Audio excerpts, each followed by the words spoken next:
Hello class, कैसे हैं आप लोग? आई hope you have a great day today. तो आज हम करने वाले नया टॉपिक चालू, न्यूटन्स लॉ ऑफ मोशन है ना। न्यूटन लॉ ऑफ मोशन एक नया टॉपिक चालू करने वाले हैं। तो इसका पहला टॉपिक जो है, हम न्यूटन के सारे लॉज ऑफ मोशन पढ़ने वाले हैं, फ्री बॉडी डायग्राम पढ़ने वाले हैं। And first of all, happy Rakshabandhan to all of you guys. I hope you pretty safe and sound out there. ठीक है, so let's begin class. Newton's law of motion and free body diagram, आप सब लोगों ने Newton के 3 law of motion तो पढ़े ही होंगे, नो डाउट, है ना। उसमें का तो फेमस थर्ड लॉ जो है ना, कि क्या कहते हैं उसमें का famous third law, every action has an equal and opposite reaction. ठीक है, तो ये हम आज थोड़ा सा किलर विजुअलाइजेशन भी करेंगे। ये मेरे थोड़े से एनिमेशन है। तो बेसिकली आज मेरा कैमरा जो है, कहने से वो जो वेबकैम है ज़रा इशू आ गया है, सो टुडे आज बिना वेबकैम के ही बनाएंगे। बट मैंने ऐसे ऐसे बूमरैंग्स लाए हैं कि जिसके कारण आपको मेरी कमी नहीं महसूस होगी। So let's begin class.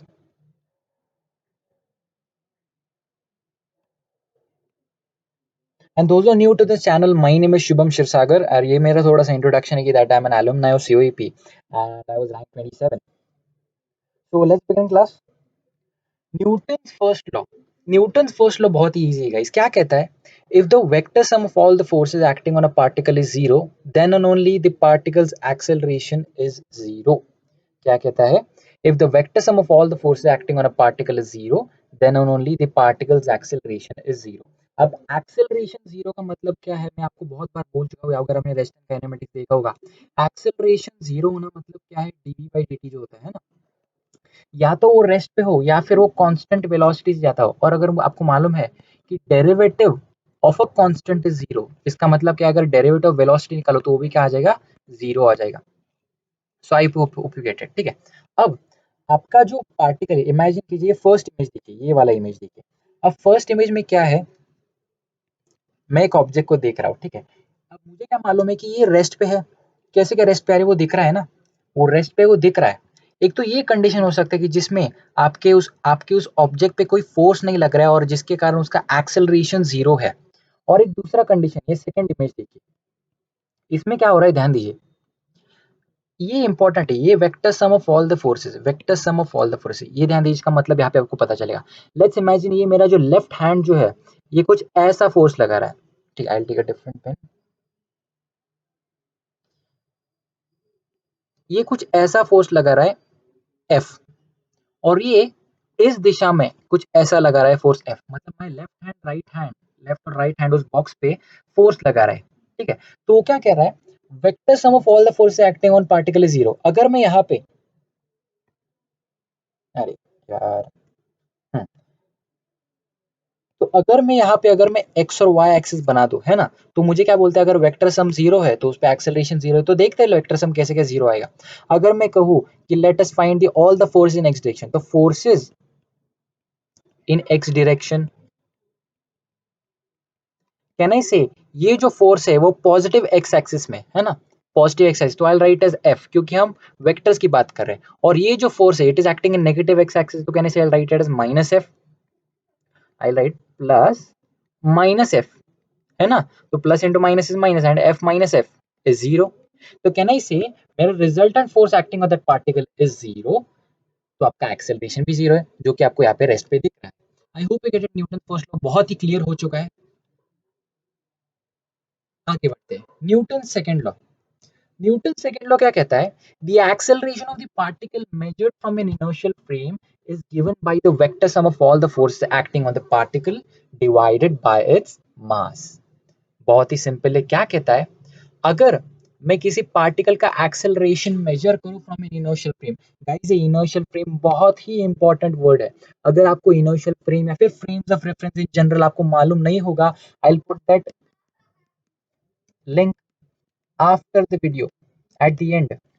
उसका लिंक मैं एंड में डाल दूंगा, क्योंकि मैंने वो टॉपिक जो है मैंने कवर अप किया है इन, आई थिंक अरेस्ट मोशन, वो काइनेमेटिक्स प्लेलिस्ट में उसका पहला टॉपिक जो है फ्रेम ऑफ रेफरेंस ही है। ठीक है, तो क्या कहता है, measured from N inertial frame, अगर किसी पार्टिकल का एक्सेलरेशन आपने मेजर किया है, it is given by the vector sum of all the forces acting on the particle divided by its mass. मतलब क्या है, अब ध्यान दीजिए, यहाँ पे मैं क्या, I am sitting in inertial frame. Inertial frame मतलब क्या, अगर किसको मालूम नहीं होगा, ध्यान दीजिए, इनर्शियल फ्रेम मतलब एक ऐसा फ्रेम जहाँ पे आप या तो कांस्टेंट वेलोसिटी में हो या फिर आप रेस्ट पे हो, है ना, it is one and the same thing.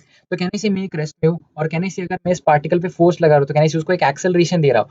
तो acceleration of that particle is equal to F external divided by that mass of the particle, या फिर इन केस यहाँ पे मैं पेन ले रहा हूँ, ठीक है, यहाँ पे मैं एक्सेलरेशन ऑफ पेन निकालना चाहता हूँ, तो ऐसे आप निकाल सकते हो by Newton second law of motion.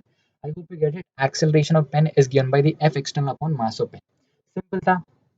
वैसे बूमरैंग कैसा है गाइस, मुझे कमेंट करके बताइए, बहुत फनी है, ठीक है। Let's begin. अगला, Newton third law of motion क्या कहता है? If body if body A exerts a force on body B, then body B also exerts a force minus F, which is equal and opposite on body A। मतलब क्या है, ध्यान दीजिए यहाँ पे क्या कर रहा हूँ मैं एक्चुअली मैं पेन को आई एम सॉरी, मेरा हाथ जो है वो बोर्ड को मार रहा हूँ, ठीक है। अब जैसे ही मैं बोर्ड को मारता हूँ मुझे मेरे हाथ में दर्द होता है। Why do I feel that pain? Because it is giving an reaction force on my hand। मतलब क्या है, ध्यान दीजिए, अगर ये दीवार है, अगर मैंने उसको एक फोर्स मारा एफ, तो उसने मुझे फोर्स मारा एफ ही मारा है, पर जबकि ये नेगेटिव एक्सिस में, इसलिए हम कहते हैं माइनस एफ। यहाँ पे आपको पता चला होगा। Now this force is equal and opposite. जितना आप जितनी इंटेंसिटी या फिर जितनी ताकत से आप आपके इसको दीवार को मारोगे, उतनी ताकत से दीवार आपको मारेगा। आई होप यू गेट इट। इसे कहते हैं ये माइनस एफ, जो मतलब आपको जो दीवार ने आपको जो मारा है उसे हम रिएक्शन फोर्स भी कहते हैं, जो कि हम आगे पढ़ने वाले, डोंट वरी। रिएक्शन फोर्स भी कहते हैं। आई hope you get it. Pretty easy, Newton third law बहुत बचपन से पढ़ते आ रहे हैं, ठीक है। मतलब जितने अगर कम इंटेंसिटी से मारा, में उतनी कम इंटेंसिटी से आपको दीवार मारेगा। मतलब अगर हल्का आपने टचक करके मारा तो you won't get that hurt, but बहुत जोर से मारा तो आप बहुत जोर से, या फिर हाथ भी फ्रैक्चर हो सकता है, ठीक है। सो लेट्स बिगिन, आगे बढ़ते हैं। ओके, अब न्यूटन के सारे लॉ हम पढ़ चुके हैं। Now let's begin with free body diagram. Now what is this free body diagram? ध्यान दीजिए, a diagram which represents all the forces acting on a body, a diagram which represents all the forces acting on a body। ये FBD, ये this is the basis of all your mechanics। अगर आपको FBD नहीं आया, भूल जाइए, आपको mechanics का एक छोटा सा टॉपिक भी नहीं आएगा, ठीक है। तो ये टॉपिक जो है ध्यान से लीजिए क्या, और मैं जो जो नोट बता रहा हूँ आप लिख लीजिए, या फिर we can take a screenshot, ठीक है। फ्री बॉडी डायग्राम क्या कहता है? Diagram which represents all the forces acting on a body. मतलब किसी भी बॉडी पे अगर कोई फोर्सेस लग रहे हैं तो हम क्या उसे उसके रिप्रेजेंटेशन निकालेंगे, ठीक है। अब ध्यान दीजिए, ये जो मैंने नोट लिखा है ना, ये नोट लिखा है, ये आप थोड़ा सा फिलहाल साइड में रखिए, ये डायग्राम पे ध्यान दीजिए। अगर मान लीजिए यहाँ पे लड़का है, यहाँ पे क्या एक लड़का है, अब लड़का रेस्ट पे, कोई मूव नहीं कर रहा है, रेस्ट पे, फिलहाल तो रेस्ट पे, ठीक है। तो अगर मुझे निकालना है कि इस लड़के पे कौन कौन से फोर्स लग रहे हैं, अगर वो सीधा खड़ा है तो उस पे कौन कौन से फोर्सेस लग रहे हैं, तो मुझे अगर उसका एफबीडी बनाना है, मतलब उस पे कौन कौन से फोर्सेस लग रहे हैं, फ्री बॉडी डायग्राम उसे कहते हैं, मतलब उसमें कौन कौन से फोर्सेस लग रहे हैं वो मुझे निकालने हैं। तो मैंने क्या किया, अगर ये बंदा जो है, ये लड़का जो है, उसका मास m है, तो उसको मैं यहाँ पे कुछ ऐसे रिप्रेजेंट कर रहा हूँ, ठीक है। अगर ये ब्लॉक है ऑफ मास m है, अगर ये ब्लॉक है जो कि ऑफ मास m है, ठीक है। आई इरेज दिस, है ना, खाली फोर डायग्राम खराब हो रहा है, ठीक है। तो कैन आई से उसका वेट जो है it will act vertically downwards. क्या कहा मैं? उसका वेट जो है it will act vertically downwards. यहाँ पे ये मेरा थर्ड पॉइंट है, ये ध्यान दीजिए। Weight, weight is a force which always acts vertically downward. क्या कहा मैंने? Weight is a force which always acts vertically downward. और वेट का फॉर्मूला क्या होता है? Mass into the acceleration due to gravity. और ये जी क्या होता है? जी जो है 9.8 मीटर पर सेकंड स्क्वायर और 32 फीट पर सेकंड स्क्वायर। ये एक्सेलरेशन ड्यू टू ग्रेविटी है। बहुत ही कॉमन चीज है, हमने प्रोजेक्टाइल मोशन में बहुत बार इसका उल्लेख किया है और हमने डीपीपी सॉल्व की है, ठीक है। तो क्या कहा है? Weight is a force which always act vertically downward. ये वर्टिकली डाउनवर्ड बहुत ही इंपॉर्टेंट चीज है, बहुत ही इंपॉर्टेंट चीज है, वर्टिकली डाउनवर्ड। तो कहने से अगर ये मास है और ये जमीन है, तो जमीन पे वो कुछ एक फोर्स डालेगा जो कि W इक्वल टू mg के बराबर है, mass into the acceleration to gravity. अगर ये मास जो इस लड़के का mass and g is the gravity, तो that much weight he is applying on the ground. अब न्यूटन थर्ड लॉ क्या बोला? अगर तू कुछ पे कुछ फोर्स लगा रहा है तो जमीन भी तेरे पे उतना ही फोर्स लगाने वाली है, जमीन भी उतना ही फोर्स लगाने वाली है। तो वो फोर्स जो है उसे हम कहते हैं नॉर्मल या फिर reaction force. Action force and reaction force, है ना। ये आपका W जो है ये एक एक्शन फोर्स है, एंड नॉर्मल जो है वो एक आपका रिएक्शन फोर्स है। अब ध्यान दीजिए, ये नॉर्मल रिएक्शन फोर्स है ना गाइस, ये बॉटम सरफेस के साथ 90 डिग्री बनाता है। हमेशा याद रखिए बॉटम सरफेस के साथ ही हमेशा वो 90 डिग्री बनाते हैं। मतलब क्या है, ध्यान दीजिए, अगर ये ब्लॉक है ऑफ मास एम, फिगर पे आ जाए अपना figure,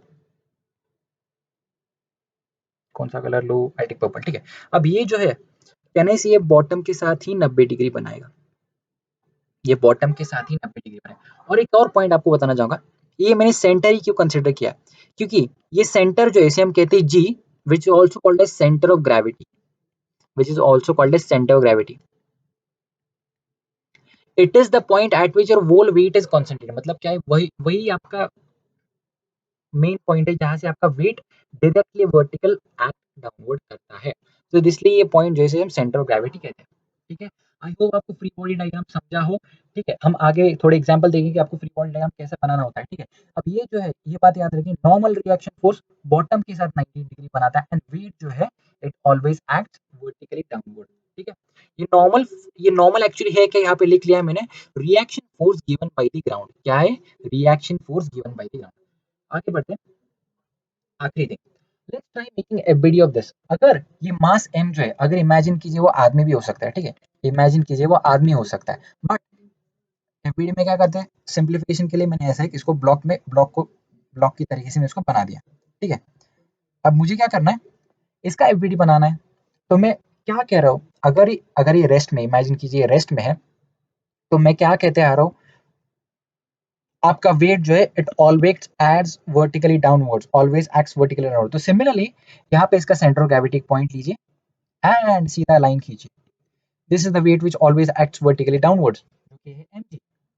I hope you get it. और यहाँ पे एक और पॉइंट किया मैंने, नॉर्मल रिएक्शन जो है वो बॉटम सरफेस के साथ 90 डिग्री बनाता है। तो यहाँ पे अगर लिख लूं मैं, क्या नहीं से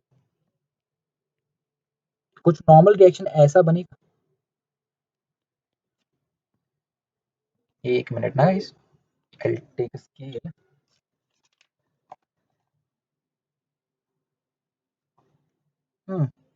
सीधा क्यों नहीं बन रहा है, हाँ ठीक है कोई बात नहीं, ये this is your normal reaction, ठीक है। अब ये नॉर्मल रिएक्शन जो है क्या है, it is normal reaction, reaction force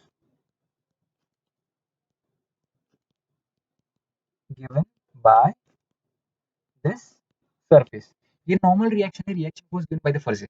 तो मैं क्या कह रहा हूँ यहाँ पे, this weight mg it is always acts vertically downward and in normal reaction जो है ये बॉटम सरफेस है 90 डिग्री बनाता है। अगर मैं इसको थोड़ा सा पीछे खींचूं, यानी कहने से ये 90 डिग्री बना रहे हैं ना, it is making 90 degree with bottom surface. तो ये हो गया आपका एफबीडी, ठीक है। हम बाद में आके देखेंगे आगे, अरे यार बाद में हम आगे देखेंगे, अगर इमेजिन कीजिए अगर ये थीटा बना है तो उसके हम रिजॉल्व करेंगे, बट अभी नहीं देखेंगे। फिलहाल आपको इतना समझना चाहिए कि नॉर्मल और एमजी कैसे बनते हैं, है ना। कंपोनेंट से हम उसको रिजॉल्व करेंगे बाद में। अगर आपको फिर भी मालूम नहीं होगा तो बता देता हूँ कि इमेजिन कीजिए अगर ये आपका एक फोर्स है जो कि एक्स वाई एक्सिस में नहीं है, अगर ये आपका फोर्स है एफ, अगर वो थीटा बनाता है तो ये कंपोनेंट हो जाते हैं इन एक्स एक्सिस, जिसे हम कहते हैं F cos theta and this component is called as F sine theta. बस इतना चीज याद रखिए, हम वो आगे करेंगे, हम डीपीपी करने वाले तब उसके आपको बताता हूँ, ठीक है। अब ये वाले सेकंड केस में बात करते हैं, ये सेकंड केस का देखिए जरा। अब ये दोनों है, अब ये दोनों है, अब इसका एफबीडी एक तो ऐसा बन सकता है, case one, case one, case one नहीं, मतलब अगर मैं दो टाइप से अगर इसका एफबीडी बनाना चाहूँ, ध्यान दीजिए, टाइप वन के टाइप वन, है ना। कहना इसे, इन दोनों को अगर मैं एक मास ही कंसिडर कर लूं, m प्लस एम, है ना, और ये आपका ग्राउंड है, इसका वेट तो ऐसा करने वाला है m प्लस एम टाइम जी, है ना। अगर आपको नहीं समझा तो मैं ऐसा लिख लेता हूँ, छोटा मास का वेट कितना हो जाएगा, छोटू एम जी, प्लस बड़ा मास का वेट हो जाएगा M G, which is equal to G common M plus M, है ना। और ये कुछ नॉर्मल रिएक्शन देगा इसको, जो कि बॉटम सरफेस के साथ 90 डिग्री बनाएगा। आई होप यू गेट इट, ये हो गया आपका एफबीडी। बट अगर मुझे किसी ने कहा कि just make the FBD of this छोटू mass M, just make the FBD of this छोटू मास एम, तो मैं इसको इरेज कर लेता फॉर दैट टाइम,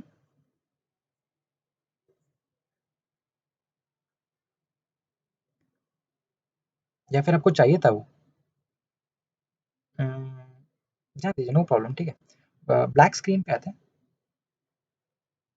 अरे यार। हम्म, तो अगर मुझे क्या दिया है, ये छोटा मास है एम एंड इसके ऊपर रखा है मैं, बड़े मास एम पे रखा है, and this is your ground. तो जस्ट मुझे बोला कि मेक एफबीडी ऑफ एम, सिर्फ एफबीडी ऑफ एम बनाओ। तो कैसे बनाएगी, ध्यान दीजिए। ये आपका छोटा मास है एम, इसका वेट एक्ट होगा M G. I hope you get it. अब इसके ऊपर एक नॉर्मल रिएक्शन लगेगा। Come on, it's messing with me यार, हमेशा प्रॉब्लम होता है। हट, ये बड़ा है, ठीक है। FBD of, sorry delete the video, you can see the video fast forwarding, है ना। बना ही लेता, इतना तो बना लेता, है ना। तो अगर छोटा मास m का मुझे एफबीडी बनाना है, ठीक है, तो अपने को तो मालूम है ये जो है ये mg, it is always act vertically downwards, mg जो है ऑलवेज एक्ट वर्टिकली डाउनवर्ड्स, ठीक है। अब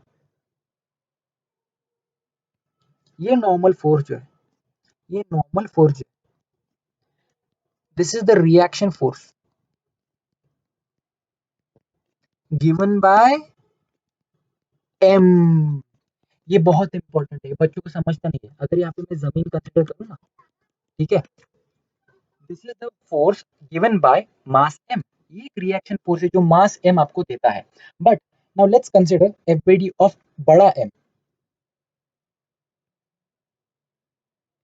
FBD of big mass m, FBD of m। अब ये इंटरेस्टिंग चीज है guys, ये इंटरेस्टिंग चीज है, ये मजेदार चीज है, ध्यान दीजिए। अगर ये मास m है, इसका ये सेंटर पकड़ो, खींच लो, this is the weight acting downwards mg, कोई बात नहीं। अब ये जो ग्राउंड है ना, ये ग्राउंड है, फिर से बता दो, ये ग्राउंड का नोटेशन होता है जमीन पे अगर खड़ी हो तो ये m है, ये this acting vertical downwards. Now imagine में उसको, अब जमीन जो है इसको एक नॉर्मल रिएक्शन देगा कुछ ऐसे, जमीन जो है इसको नॉर्मल रिएक्शन कुछ ऐसे, ठीक है। n, sorry I right n1, है ना, नॉर्मल, आई राइट रिएक्शन फोर्स